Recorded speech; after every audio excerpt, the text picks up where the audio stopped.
आपका revision plan और आपकी टेस्ट सीरीज ये मैच होनी चाहिए। नहीं तो हम पढ़ाई किसी और की करें, एग्जाम किसी और की है। तो आपका टारगेट होना चाहिए PYQs कुछ भी करके दिवाली से पहले PYQs खत्म होने चाहिए।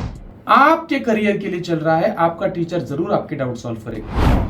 जेईई मेंस 2024 सिर्फ 7 से 8 महीने बाकी है बच्चों, क्योंकि जेईई मेंस जो होती है उसका पहला अटेम्प्ट जान में होता है। तो अगर आप आज मतलब मई इस महीने से कैलकुलेट करते हो तो आपके पास सिर्फ 7.5 महीने हैं। ये 7.5 महीनों में आपको आपका सिलेबस भी कवर करना है, प्लस जो सिलेबस हो चुका है उसका प्रॉपर रिवीजन भी करना है। तो यही पूरा जर्नी आपका कैसा होना चाहिए, यही इस वीडियो में मैं अभिजीत पेशकर साकार PCMB के प्लेटफॉर्म से आपके साथ डिस्कस करने वाला हूं। तो जो स्टूडेंट्स हमारे इंस्टीट्यूट में है, जो नहीं है, जो फिजिक्स के कम्युनिटी में मेरे साथ है, जो यूट्यूब पे मेरे साथ जुड़े हुए हैं, उन बच्चों को एक छोटा सा गाइडेंस मैं करना चाहता हूं। मैंने खुद जेईई मेंस और एडवांस की एग्जाम दी है और सारी एग्जाम्स मैंने क्वालिफाई की है।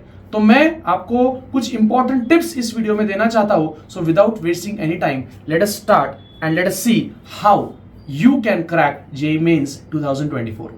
बिफोर वी स्टार्ट, मैं आपको रिक्वेस्ट करना चाहूंगा कि आप टेलीग्राम पे मैंने एक कम्युनिटी बनाई है, एक ग्रुप बनाया है जिसका लिंक है t.me AP Sir Physics। यहां पर आप ज्वाइन कर सकते हो। यहां पर मैं एग्जाम तक आपको इंपॉर्टेंट अनाउंसमेंट, एग्जाम के बारे में नोटिफिकेशंस या इंपॉर्टेंट PDF या और आपको कुछ स्टडी मटेरियल चाहिए होगा तो वो आपके लिए वहां पर मैं पोस्ट करने वाला हूं। ओके, प्लस इस साल मेरा एक स्टूडेंट है अजिंक्य शिवपुरे, जिसने फिजिक्स सब्जेक्ट में पूरे 100 में से 100 मार्क्स स्कोर करके एक हिस्टोरिक रिजल्ट लाने का काम किया है। और ऐसे बहुत सारे स्टूडेंट्स हैं जिसको 96, 94, 92, 90 ऐसे भी मार्क्स मिले हैं। मैं चाहता हूं आप भी अजिंक्य जैसे 100 आउट ऑफ 100 मार्क्स के लिए कोशिश जरूर करें। Late us start. तो बच्चों, a good goal without a plan is just a wish. हम सबको एक अच्छा इंजीनियर बनना है। किसी को IITian बनना है, किसी को NITian बनना है, किसी को इसरो में जाना है, किसी को आइजर में जाना है, किसी को और कोई बड़े कॉलेज में जाना है। बट वो सिर्फ एक ख्वाब रह जाएगा, वो सिर्फ एक विश रह जाएगी अगर आपने प्रॉपर प्लान नहीं किया। तो a goal without a plan is just a wish. So मैं आपको टोटल 10 टिप्स देना चाहता हूं जो आपको स्टेप बाय स्टेप फॉलो करनी है एग्जाम के दिन तक। So let us start. Point number 1, track your syllabus. सबसे पहले आपको क्या करना है, तो आपको आपका सिलेबस ट्रैक करना है। देखो, हम आज के डेट में कहां पर हैं ये हमको पता होना चाहिए। कितना सिलेबस हर सब्जेक्ट का हो चुका है और कितना सब्जेक्ट होने वाला है, इसका आइडिया आपको सबसे पहले लेना है। मैं जब जेईई मेंस की प्रिपरेशन कर रहा था 2007, 8, 9 में, मतलब तब AI थी, तब मैं एक वो सिलेबस का प्रिंट आउट मेरे बाजू में रखता था और जो सिलेबस हो चुका है उसको हाईलाइट करके रखता था। तो मुझे आइडिया आ जाती थी कि मेरा कितना बाकी है, कितना होना बाकी है, क्लास में क्या चल रहा है और मुझे और कितना करना है। तो सबसे पहले आपको आपका सिलेबस ट्रैक करना है। Point number 2, identify your strong topics. हमारी स्ट्रेंथ वो सबसे पहले हमें आइडेंटिफाई होनी चाहिए, क्योंकि ये वो टॉपिक्स होते हैं जिसमें कम एफर्ट्स देके भी हम ज्यादा आउटपुट, ज्यादा स्कोर हम कर सकते हैं। तो खुद का स्वॉट एनालिसिस हमने करना चाहिए। हमारी स्ट्रेंथ क्या है? केमिस्ट्री में देखो क्या आपकी स्ट्रेंथ है, फिजिकल केमिस्ट्री आपकी स्ट्रेंथ है या ऑर्गेनिक केमिस्ट्री आपकी स्ट्रेंथ है? मैथमेटिक्स में क्या आपकी स्ट्रेंथ है? कैलकुलस है, अलजेब्रा है, ज्योमेट्री है, या फिर वेक्टर 3D अलजेब्रा है।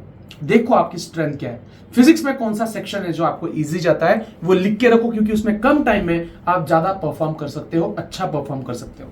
स्टेप नंबर 3, जैसे स्ट्रॉन्ग टॉपिक्स को आइडेंटिफाई करना जरूरी है, वैसे ही वीक टॉपिक्स को भी आइडेंटिफाई करना जरूरी है, क्योंकि ये वो टॉपिक है जहां आपके मार्क्स जा सकते हैं। ये वो टॉपिक है जहां जिससे आप डरते हो, जिससे आप भागते हो, जिसके डाउट्स आप पूछने से अवॉइड करते हो। तो मैं चाहता हूं आपके पास आज के डेट में पता होना चाहिए कि मेरे वीक टॉपिक्स कौन से हैं और आपको उन टॉपिक्स पे ज्यादा ध्यान देने की जरूरत है।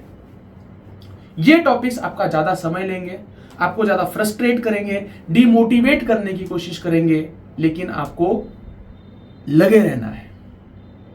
ओके, स्टेप बाय स्टेप इनको अप्रोच करना है और इन वीक टॉपिक्स को स्ट्रॉन्ग में कन्वर्ट करना है। ओके, उसके बाद point number 4, make a revision plan. अब स्ट्रॉन्ग क्या है, वीक क्या है, समझ में आ गया। एक अच्छा रिवीजन प्लान बनाओ। टाइम है हमारे पास 7 महीने। एक अच्छा रिवीजन प्लान आपके पास होना चाहिए, क्योंकि आपके क्लास में कुछ टॉपिक चालू होगा और उसके साथ साथ आपको रिवीजन पे भी फोकस करना होगा। उसके बाद start with easy topics. Plan बना लिया मस्त पे कि कब क्या करना है, बट शुरुआत करोगे आपके उन टॉपिक से जिसमें आपको ज्यादा कॉन्फिडेंस है। Easy topics. खुश हो जाओगे जब आपको पता चलेगा, अरे ये तो हो गया, अरे वेक्टर्स हो गया, अरे सर्कुलर हो गया, अरे मेरा कैलकुलस हो गया, अरे फिजिकल केमिस्ट्री हो गया, अरे ऑर्गेनिक। तो इजी टॉपिक के साथ शुरुआत करो। उसके बाद keep track of present topics. कुछ बच्चे रिवीजन के पीछे लग जाते हैं, बट क्लास में जो चालू है उसे हम इग्नोर करते हैं। कुछ बच्चों को प्रॉब्लम आता है। कितने लोग हैं कमेंट सेक्शन में लिखो जो स्ट्रगल करते हैं रिवीजन को as well as present topic को। कितने लोग हैं कमेंट सेक्शन में लिखो, और क्या प्रॉब्लम आप फेस करते हो ये जरा कमेंट सेक्शन में लिख के मुझे बताओ, शायद मैं आपको हेल्प कर पाऊं। तो रिवीजन करते करते क्लास में जो चल रहा है उसको भी अच्छे से आपको करते रहना है। उसमें उसका ब्रेक नहीं होना चाहिए। मतलब मैं सब क्या बोलना चाहता हूं कि वो छूटना नहीं होना चाहिए, वो बैकलॉग नहीं होना चाहिए, उसमें डिफिकल्टी अराइज नहीं होनी चाहिए, वो उसी दिन खत्म कर लो। तो आपका दिन या आपका हफ्ता इस तरीके से प्लान करो कि आपका present as well as backlog दोनों कवर होते रहे। ओके, उसके बाद 7th point, meet your mentor. आपके गुरु के साथ बात करो। ऑनलाइन गुरु हो, ऑफलाइन गुरु हो, घरगुती मतलब जो घर पे है वो गुरु हो, कोई दोस्त गुरु हो, है ना, लव गुरु नहीं, जो आपका स्टडी गुरु है उनसे मिलो, बात करो। तो आपके गुरु कौन है जरा कमेंट सेक्शन में लिखना। जो भी आपके गुरु है उनके साथ आपको जाके एक बार मीटिंग करनी है। मैं तो चाहूंगा आपके हर सब्जेक्ट के गुरु के साथ आपको मिलना है। आपके गुरु ही आपको सही दिशा दिखा सकते हैं, वही आपके एग्जाम की होता ना एक इंपॉर्टेंट कड़ी है, राइट, आपके टीचर्स। उसके बाद 8 point, join a good test series, plan according to test series. जो भी आपकी टेस्ट सीरीज आप लगाना चाहते हो आप लगा सकते हो। एक अच्छी टेस्ट सीरीज लगाओ और उस टेस्ट सीरीज को ध्यान में रखते हुए आपके पढ़ाई पे फोकस करो। आपका रिवीजन प्लान और आपकी टेस्ट सीरीज ये मैच होनी चाहिए। नहीं तो हम पढ़ाई किसी और की करें, एग्जाम किसी और की है, ना पढ़ाई में मन लगता है ना टेस्ट सीरीज में रिजल्ट आता है, तो डिमोरलाइज हो जाता है। प्लान अच्छा ऐसा होना चाहिए कि उसमें सब कुछ एकोमोडेट होना चाहिए, राइट। तो एक अच्छी टेस्ट सीरीज लगा दो। आजकल ऑनलाइन ऑफलाइन आपको बहुत अच्छी सारी टेस्ट सीरीज मिल जाएगी। Okay, 9 point, solve PYQs. देखो बच्चों, जो एग्जाम हमको देनी है वो एग्जाम में कैसे क्वेश्चन आ चुके हैं वो हमें पता होना चाहिए। तो आपका टारगेट होना चाहिए पीवाईक्यूज कुछ भी करके दिवाली से पहले पीवाईक्यूज खत्म होने चाहिए। पीवाईक्यूज के पीछे हाथ धो के लग जाओ। जितने पीवाईक्यूज सॉल्व कर सकते हो उतने पीवाईक्यू सॉल्व करो। 2 बार सॉल्व किए तो भी चलेगा, बट पीवाईक्यू सॉल्व होने ही चाहिए। आगे 10 पॉइंट, डाउट्स आर इंपॉर्टेंट। देखो ये सब कर रहे हो आप, सब कर रहे हो, लेकिन जो लास्ट फिनिशिंग टच होता है किसी भी कॉन्सेप्ट का वो होता है जब आप टीचर के साथ डाउट्स डिस्कशन करते हो। वो बहुत ज्यादा इंपॉर्टेंट है। तो डाउट्स पे फोकस करो, टाइम निकालो। आपके करियर के लिए चल रहा है, आपका टीचर जरूर आपके डाउट सॉल्व करेगा। आपको कोई डाउट्स हो तो अपनी जो कम्युनिटी है उस पर आप क्लिक करके वहां पर भी डाउट्स पूछ सकते हो। इंस्टाग्राम पे एपी सर फिजिक्स, उसकी लिंक डिस्क्रिप्शन में दे दी है, उसको क्लिक करके आप टेलीग्राम ज्वाइन हो जाओ। वहां पर भी आप डिस्कशन कर सकते हो, दोस्तों के साथ क्वेश्चन आंसर्स कर सकते हो। आगे बढ़ते हैं। सो ऑल द बेस्ट कहना चाहूंगा मैं ये सब कह के। आप लोगों ने अब तक बहुत मेहनत की है।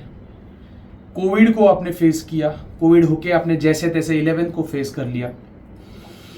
अब बारी है आपको 12th का सिलेबस करते करते 11th की भी रिवीजन जारी रखनी है, पूरी करनी है।